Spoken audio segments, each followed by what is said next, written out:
taon na po si John? 12 po. 12 po. Nag-aaral pa po ba siya? Hindi pa po kasi kailangan ang assessment. Si John po ba ay nakakapagbasa o nakakapagsulat? Marunong siya magsulat-sulat ng mga 0, 0, 1, 1. More on numbers po.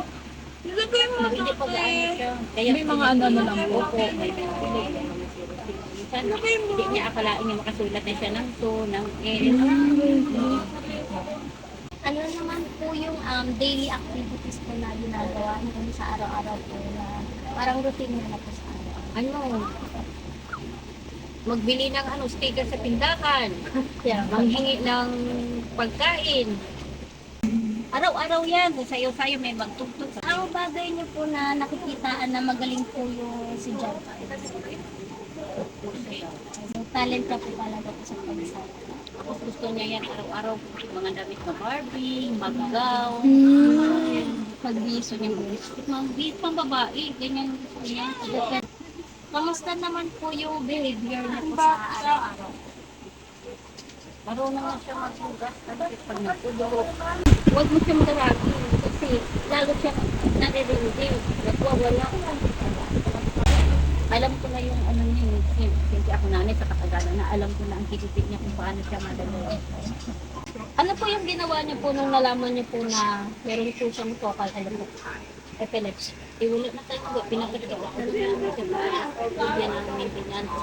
May kailangan pag gawin dyan sa kanya MRI, EEG, tapos nawala dito din siya ang MRI na lang yung buong katawan niya pag tikita ang dito rin siya kung ano. Natakot kasi ako, kasi nung screening kaming mga nanay, schedule na kami, tapos yung papunta na kami doon.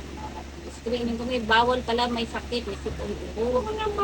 Tapos, yung kailangan, hindi siya fasting siya ng 8 hours, hindi siya pwede kumain kasi pag isa lang siya doon nakakain siya, baka mabarahan yung puso niya, baka hindi siya magising. Ilang taon niyo po nalaman na meron po siyang 6 years old. 6 years old po.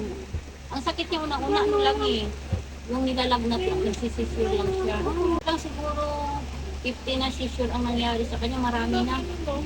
Yung dinala namin doon sa Philippine Children Medical Center, doon siya na-diagnose, saka nakaano kami ng maintenance. Magkano naman po yung nabayad niyo sa ospital mo? Ano po yan, public hospital man yan, noong una, 200 din ang check-up sa neuro, yun. Tapos, katagalan na, wala, libre na kasi may nag-sponsor. Pag walang pondo ang ospital, wala sang may nag-donate, nagbabayad din 200 din per schedule namin mapunta doon. Yung una-unang punta namin doon, sa isang buwan, 2 beses. Tapos nangyari ang buwan-buwan. Tuwing 2 buwan, 3 buwan. Tapos nag-4 na doon. Ngayon, 6 months na bago kami babalik. Pero ngayon po nag-ano pa na po siya? Nag-maintenance po siya ngayon. Meron po siyang gamot? Opo. Meron po siyang therapy na ginagawa? Nagpunta kami ng may ulit doon. May referral ulit mga para sa rehab. Therapy siguro nila rehab. Nagpunta po ba siya? Hindi pa kami follow-up pa kami doon. Follow up pa po. Ano po yung nagbibigay lakas po sa inyo para po magpatuloy sa araw-araw? Nagbibigay po kami. Gusto pong iparating sa ibang mga magulang na may katulad niya. Kailangan ang attention focus doon. Tapos ang attention niya, special talaga ang pag-asikaso niya sa kanya. Hindi katulad ng ibang bata na normal lang. Iba siya iba. Hindi naman po niya kayo yung nasasaktan po sa Minsan, pag magula siya, pag may gusto siya nga pigilan ko.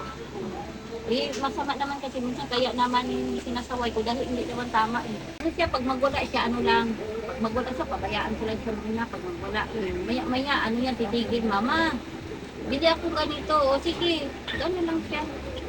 Ang nanay ko, na walang anak na ganyan, ang magsabi ko sa kanila, kailangan, yung may mga anak na huwag sila maghusga na ganito ganyan dahil hindi sila nakaranas ng ganyan Pero pag maranasan nila may anak sila na ganyan, hindi nila kung bakit, kung paano.